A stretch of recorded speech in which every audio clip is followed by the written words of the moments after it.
தற்போதைய கிடைத்த அண்மை செய்தி. கடலூரில் 9 பேர் டெங்கு காய்ச்சலால் பாதிக்கப்பட்டுள்ளனர். இதனை அண்மை செய்தியாக பார்த்துக் கொண்டிருக்கிறோம்.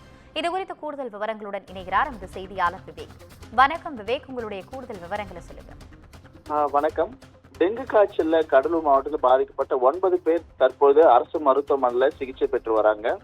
கடலூர் மாவட்டத்தை பொறுத்த வரைக்கும் பாத்தீங்கன்னா சீதோஷ்ண நிலை மாறி மாறி வருகிறது. அதாவது பகல் நேரங்கள்ல அதிக வெயிலும் அதே போல இரவு நேரங்கள்ல மழை என மாறி மாறி வருவதனால பொதுமக்கள் மிகுந்த சிரமத்திற்குள்ளாகின்றனர்.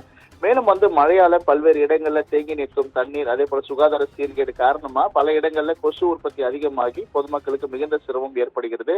இதன் காரணமா காய்ச்சல் ஏற்பட்டு பல நாட்களுக்கு அந்த கடும் ஜுரம் அதே போல உடல் சோர்வு மூட்டு வலி போன்ற அறிகுறிகள் ஏற்பட்டு தற்பொழுது அரசு மருத்துவமனைகளிலும் தனியார் மருத்துவமனையிலும் பொதுமக்கள் சிகிச்சை பெற்று வருகின்றனர். மேலும் இதுபடி பாத்தீங்கன்னா கடலூர் அரசு மருத்துவமனையில அதிக காய்ச்சல் உள்ளவர்களுக்கு தனியாக, அதாவது பாசிட்டிவ் ரிசல்ட் வருபவர்களுக்கு தனியாக வார்டு அமைத்து அவர்களுக்கான சிகிச்சை அளிக்கப்பட்டு வருகின்றது.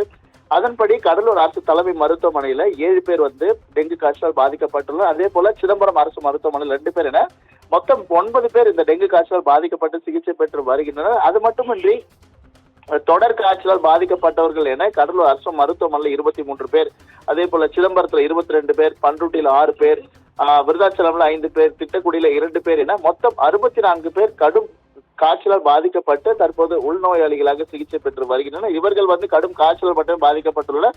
ஆனால் 9 பேர் டெங்கு காய்ச்சல் பாதிக்கப்பட்டு தற்போது மருத்துவமனையில் சிகிச்சை பெற்று வரக்கூடிய சூழ்நிலையில சுகாதாரத்துறை தற்போது போர்க்கால நடவடிக்கை மேற்கொண்டு பொதுமக்களுக்கு பாதிப்பு ஏற்படாத வகையில் நடவடிக்கை மேற்கொள்ள வேண்டும் என்ற பொதுமக்களும் ஒரு கருத்தை தெரிவித்து வரக்கூடிய சூழ்நிலையில தற்போது அவர்களுக்கான பாதிக்கப்பட்டு சிகிச்சை பெறுவதற்கான உரிய நடவடிக்கை மேற்கொள்ளப்பட்டு வருகிறது.